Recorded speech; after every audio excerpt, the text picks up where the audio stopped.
محترم جناب نثار صاحب اور میرے قابل قدر احترام اور انتہائی مجاہد اور مخلص ساتھی جناب مولانا امتیاز صاحب عباسی، سامعین حضرات، علماء کرام، انجمن تاجران کے دوستوں، السلام علیکم ورحمۃ اللہ وبرکاتہ۔ آج ہم سب یہاں مولانا عبدالحی صاحب رحمہ اللہ جو اب ہم میں نہیں رہے، ان کی دینی ملی خدمات کو خراج تحسین پیش کرنے کے لیے یہاں جمع ہے، اور اس ضمن میں تاجر برادری اور آپ سب کا شکریہ ادا کرتا ہوں۔ پتہ نہیں یہ بات مجھے کہنی چاہیے یا نہیں کہ آپ نے بھی اپنے دکان بند کر کے اس پروگرام کو کامیاب بنانے کی کوشش میں شرکت کی۔ ظاہر ہے کہ مجھ سے زیادہ آپ ہی نے مولانا عبدالحی صاحب کو قریب سے دیکھا ہے۔ اگر ان کی یاد کے لیے ایک دن آپ نے دکان بند کر دی ہے تو میں سمجھتا ہوں کہ کوئی نقصان کی بات نہیں ہے، بلکہ اس مرد درویش اور اس درویش شخصیت انسان کو خراج تحسین پیش کرنے کے لیے آپ نے بھی اس تقریب میں شرکت کی۔ عزیزان گرامی، جیسے کہ پیغمبر کریم صلی اللہ علیہ وسلم نے فرمایا ہے، العلماء ورثۃ الانبیاء، علماء انبیاء کے وارث ہیں۔ ایسا لگتا ہے جیسے، میں یہ نہیں کہہ سکتا علماء کرام سے معذرت، کہ جیسے کسی سوال کے جواب میں حضور صلی اللہ علیہ وسلم نے یہ کوئی ارشاد فرمایا ہو، اور سوال میں اپنی طرف سے بنا کے پیش کرنا چاہتا ہوں، اللہ معاف فرمائے کمی بیشی، کہ گویا سوال یہ ہوا کہ یا رسول اللہ، آپ کے جانے کے بعد اس دین کا کیا ہوگا، اسلام کا کیا ہوگا؟ آپ کا دین تو قیامت کے آخر تک قائم رہنا ہے، تو اس کو قائم رکھنے والے، اس پر چلنے والے، اس کو چلانے والے کیا بنے گا اس کا؟ تو فرمایا العلماء ورثۃ الانبیاء، میرے امت کے علماء یہ انبیاء کے وارث ہیں تو میرے بھی وارث ہیں۔ اور پھر آپ نے دیکھا کہ امت میں سب سے بڑے عالم، پیغمبر کریم صلی اللہ علیہ وسلم کی قربت حاصل کرنے والی شخصیت سیدنا ابوبکر صدیق رضی اللہ تعالی عنہ، پیغمبر صلی اللہ علیہ وسلم کی دنیا سے تشریف لے جانے کے بعد مسند پر بیٹھے، خلافت پر بیٹھے، اور وہیں سے یہ سلسلہ چلا، آج تک چل رہا ہے اور انشاءاللہ قیامت تک چلے گا۔ یہ سلسلہ ختم نہیں ہوگا، اور خدا نہ خواستہ اگر یہ سلسلہ کہیں بریک ہو گیا، ختم ہو گیا، تو پھر یہ دنیا نہیں رہے گی۔ جب دنیا میں کوئی اللہ کا نام لینے والا نہیں ہوگا تو پھر دنیا نہیں رہے گی۔ تو اس لیے فرمایا العلماء ورثۃ الانبیاء، انبیاء کے وارث علماء ہوں گے، اور میرے امت کے علماء میرے وارث ہوں گے۔ آپ اگر برصغیر کی تاریخ کا مطالعہ کریں، حضرت شاہ ولی اللہ رحمہ اللہ سے شاہ عبدالعزیز، مولانا محمد قاسم نانوتوی، مولانا رشید احمد گنگوہی،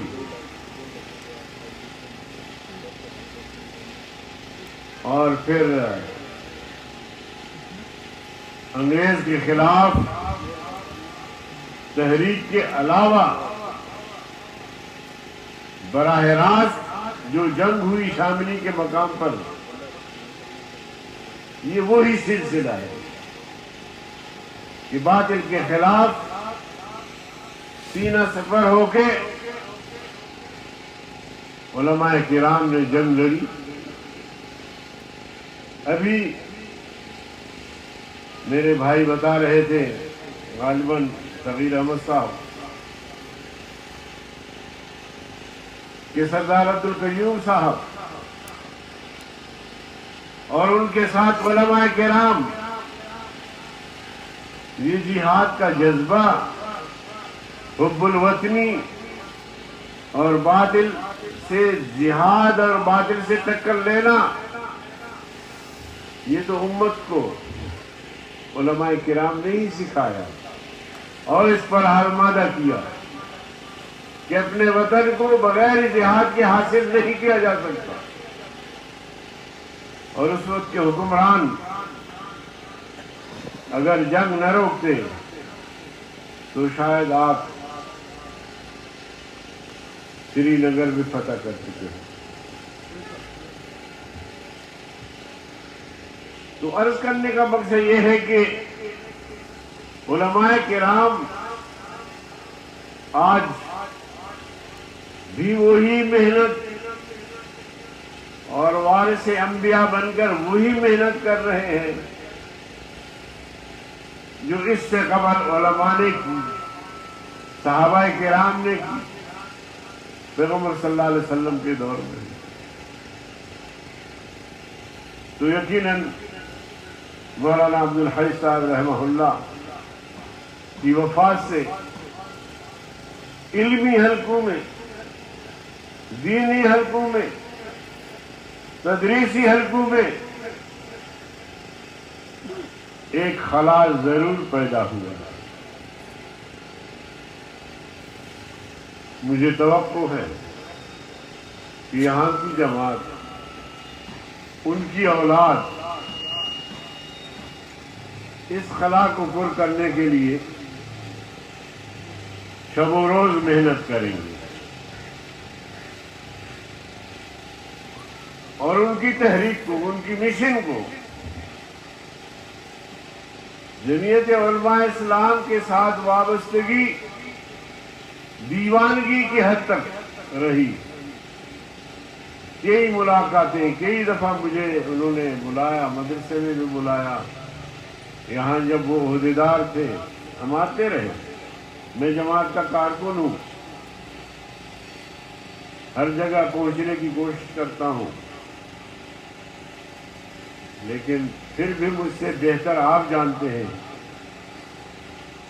کہ ان کی دینی، ملی خدمات، انسانی خدمات، وہ سب آپ کے سامنے ہیں، اور آج ہم ان کو خراج تحسین کرتے ہیں۔ اور انہی علماء نے ہمیشہ باطل کے سامنے کھڑے ہو کر حق کی بات کی۔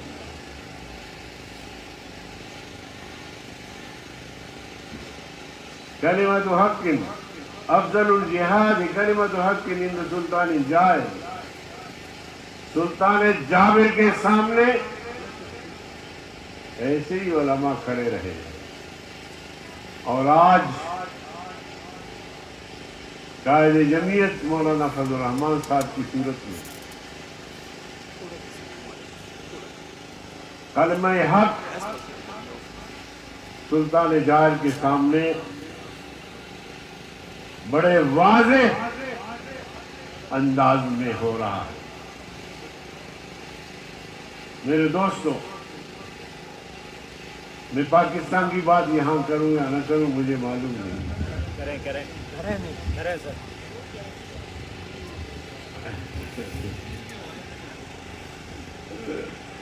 کشمیر میں آئے گی۔ میرے محترم، ہم نے 73 سال میں قوم کو کیا دیا ہے؟ پاکستان کا مطلب کیا؟ آپ سے بھی نعرہ لگوانا چاہتا ہوں، لا الہ الا اللہ۔ لا الہ الا اللہ کے نام پر پاکستان بنا۔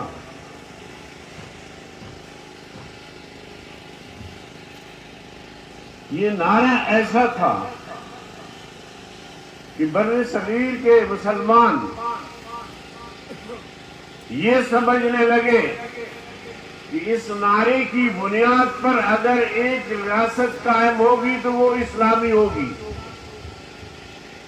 اور اسلامی ریاست کا تصور ان کے سامنے یہ تھا کہ اس ریاست میں عدل و انصاف ہوگا، اس ریاست میں ہمارے معاشی مسائل حل ہوں گے، اس ریاست میں ہم محفوظ ہوں گے ہندو کے مظالم سے۔ اس لیے مسلمانوں نے ہندوستان میں اپنے گھر چھوڑ دیے، اپنے مساجد چھوڑ دیے، اپنی خانقاہیں چھوڑ دی، اپنے آباء و اجداد کے قبرستان چھوڑے، اپنے عزیز اور رشتہ دار چھوڑے۔ مقصد سامنے یہ تھا کہ جہاں ہم ہجرت کر کے جا رہے ہیں وہاں اسلام کا نظام عدل ہوگا، عدل فاروقی ہوگا،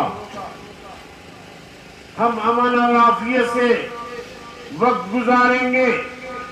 اگر ہم میں کوئی غریب ہوگا جو اپنے کمائی سے اپنے بچوں کی پیٹ نہیں پال سکے گا تو ریاست کے والی ان کے لیے وظائف مقرر کریں۔ اس تصور کے ساتھ لاکھوں جانوں کے نذرانے پیش کیے، عصمت دری جیسے سانحات اور واقعات کو برداشت کیا۔ ایک اسلامی ریاست کے قیام ساتھ بھی دیا اور ہجرت بھی کی۔ آج ان کو کیا ملا؟ میرے عزیز دوستو، جب کوئی لیڈر قوم سے جھوٹ بولتا ہے،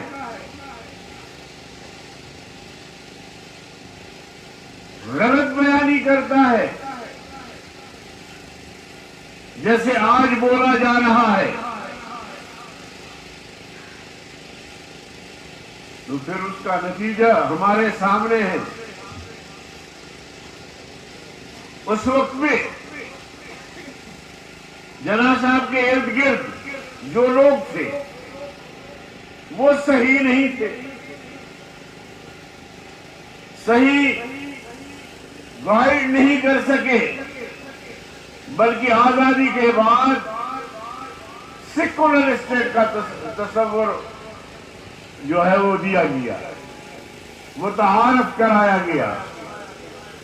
جناب محمد علی جناح صاحب کی زندگی وفا نہ کی، لیکن جو باقی ماندہ لوگ بچے انہوں نے ریاست کو اسلام سے دور کر دیا. آج ہمارے لیڈر کہتے ہیں کہ جھوٹ بول بول کے تو میں وزیر اعظم بنا ہوں. تو یہ تصور اسلام میں نہیں ہے. ریاست مدینہ کی بات کرتے ہیں ہم، شرم نہیں آتی ہے.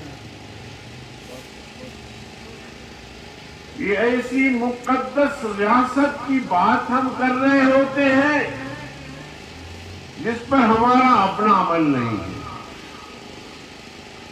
لِمَ تَقُولُونَ مَا لَا تَفْعَلُونَ، تم ایسی بات کیوں کرتے ہو جس پر تمہارا عمل نہیں ہے؟ تم ریاست مدینہ کی بات کر کے ریاست مدینہ کا مذاق اڑاتے ہو. میں کہا کرتا ہوں کہ جناب والا، آپ کی 6 فٹ کی جو ہے قد ہے، قد یہ 6 فٹ کی جو ریاست ہے، آپ کی وجود سب سے پہلے اس 6 فٹ کی ریاست میں تو کم از کم ریاست مدینہ نافذ کرو.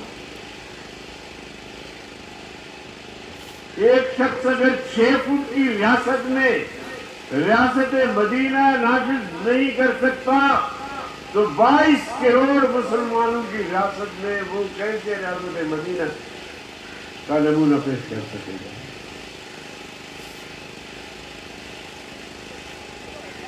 ریاست مدینہ میں جھوٹ بولنے والے کو تو سزا ملتی تھی.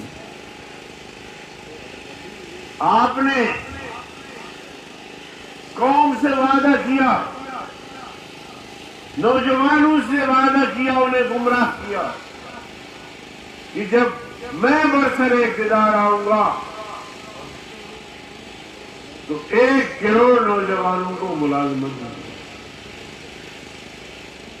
آپ نے غریبوں کو گمراہ کیا کہ میں برسر اقتدار آیا تو 50 لاکھ لوگوں کو گھر بنا کے چابیاں ان کے حوالے کریں. آپ نے کہا تھا کہ میں پاکستان کی معیشت کو آسمان کی بلندی تک پہنچاؤں گا،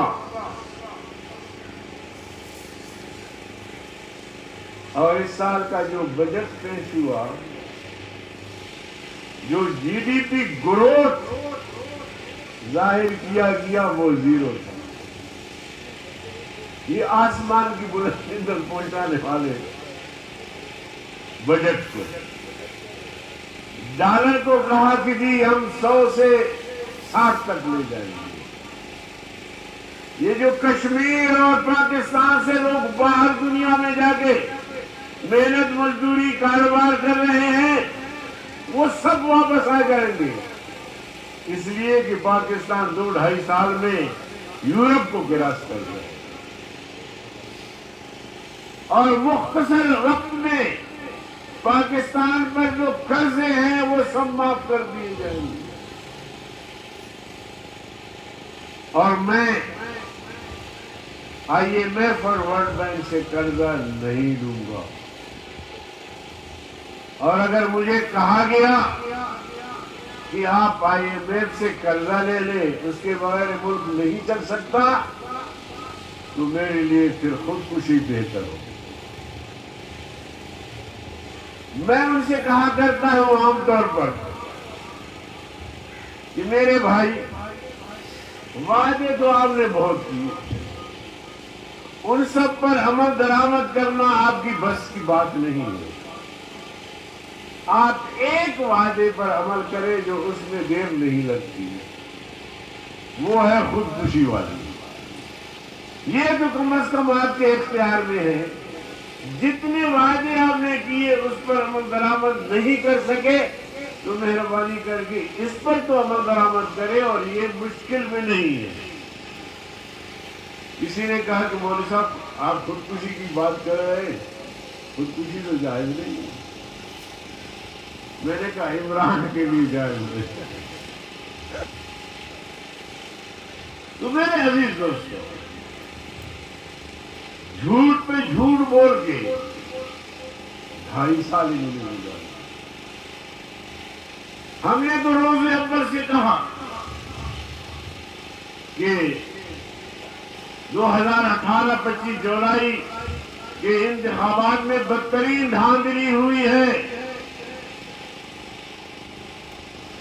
یہ گروپ حق نہیں رکھتا کہ پاکستان پر حکومت کرے، جعلی ہے، نالائق اور نااہل ہے۔ لیکن ہمیں کہا گیا کہ نہیں جی، ٹائم دے دو، وقت دے دو۔ اب 2.5 سال ہو گئے، GDP گروتھ کا وہ حال ہے، نوجوانوں کو روزگار دینے کا یہ حال ہے، اور غریب پس رہا ہے، غریب نانے شبینہ کے لیے محتاج ہو گیا ہے، غربت بڑھ رہی ہے، مہنگائی بڑھ رہی ہے، ٹیکس پہ ٹیکس لگائے جا رہے ہیں، پھر بھی بجٹ نہیں بن پا رہا۔ اثاثے بیچ کے، قرضے لے کے بجٹ بناتے ہیں۔ کیا کوئی ملک، کوئی ریاست یہ ایڈھاکزم ہے، اس طرح چل سکتا ہے؟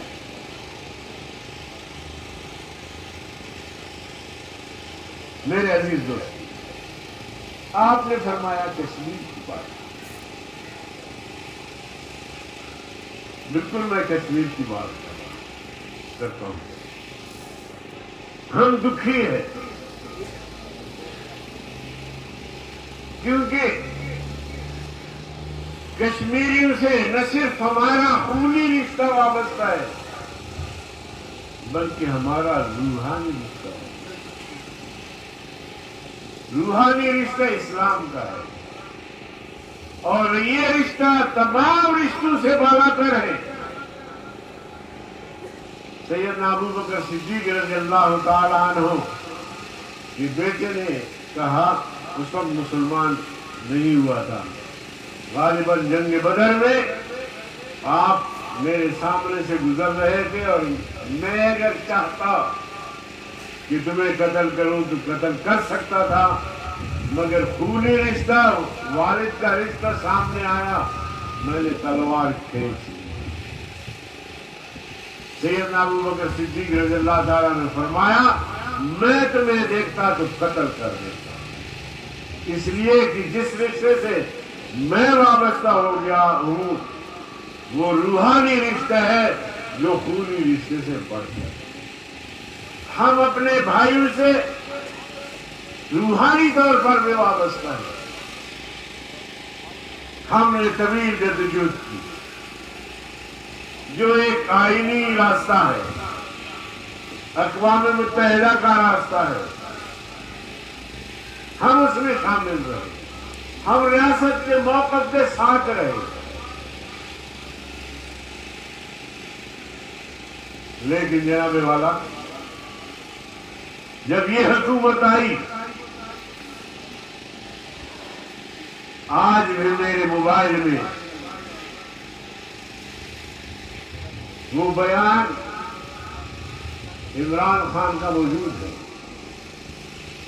کہ کشمیر کو 3 حصوں میں تقسیم کیا جائے، کہ مودی آئے گا تو کشمیر کا مسئلہ حل ہوگا۔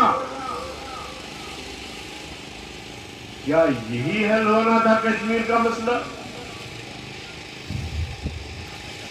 اور پھر ہندوستان کے قبضے سے قبل عمران، آرمی چیف، یہ سب جا کے ٹرمپ سے ملے، اور حکومت والے یہاں بغلیں بجا رہے تھے، خوشی منا رہے تھے کہ ٹرمپ سے بھی ملاقات ہوئی اور اس کی بیوی سے بھی عمران نے ہاتھ ملایا. بڑی شفقت اور مہربانی.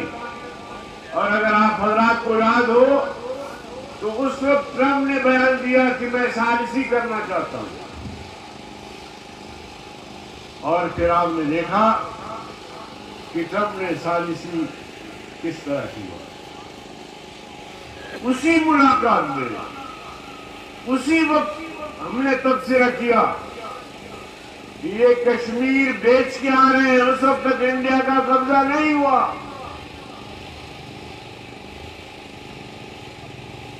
ان کو ٹرمپ نے کہا کہ اب وہ کشمیر جو ہے وہ انڈیا کا ہوگا. آپ نے بیان بازی کرنا ہے, احتجاج کرنا ہے, شور مچانا ہے, جنگ نہیں کرنا.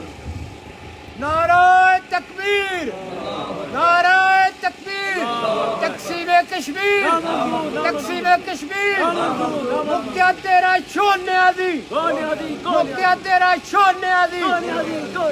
پھر نیازی صاحب نے کہا کہ کیا میں گولی چلاؤں؟ کشمیر کو حاصل کرنے کے لیے میں گولی چلاؤں, فوج کو حکم دوں؟ تو بابا بعض مسائل ایسے ہوتے ہیں کہ وہ گولی کے بغیر حل نہیں ہوتے, وہ جہاد کے بغیر حل نہیں ہوتے. اور ہندوستان ہمارا ازلی دشمن ہے. آج تک ہندوستان نے ہمیں آزاد اور خود مختار تسلیم نہیں کیا. آج بھی اس کوشش میں ہے کہ پاکستان تحلیل ہو جائے. تو تم اپنے دشمن سے اس قدر غافل ہو. تو ہم نے سب سے پہلے جمعیت علماء اسلام میں مولانا فضل الرحمان صاحب نے اس بات کی نشاندہی کی کہ کشمیر انہوں نے بھیج کیا, ہندوستان کے حوالے کر دیا. اور پھر مودی نے آپ نے دیکھا کہ آئین میں ترمیم کر کے کشمیر کی اسٹیٹس ختم کر کے اس کو ہندوستان میں ضم کر دیا. پہلے یہ تھا کہ کشمیر میں, مقبوضہ کشمیر میں باہر سے لوگ آ کر آباد نہیں ہو سکتے. وہ اسٹیٹس میں ختم کر دیا تاکہ باہر سے ہندو لا کے آباد کر کے مسلمانوں کو اقلیت میں تبدیل کیا. اندازہ لگا. تو آپ دعا فرمائیں کہ ان کی دور میں کشمیر کا خیر ہو. یہ ظالم بھکاری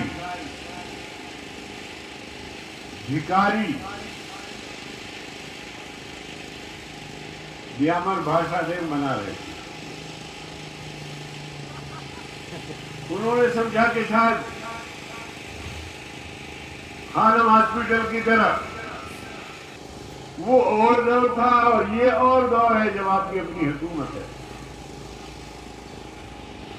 اور آرمی چیف جسٹس وزیر اعظم نکلے ہیں ملک کے لیے چندے کے لیے.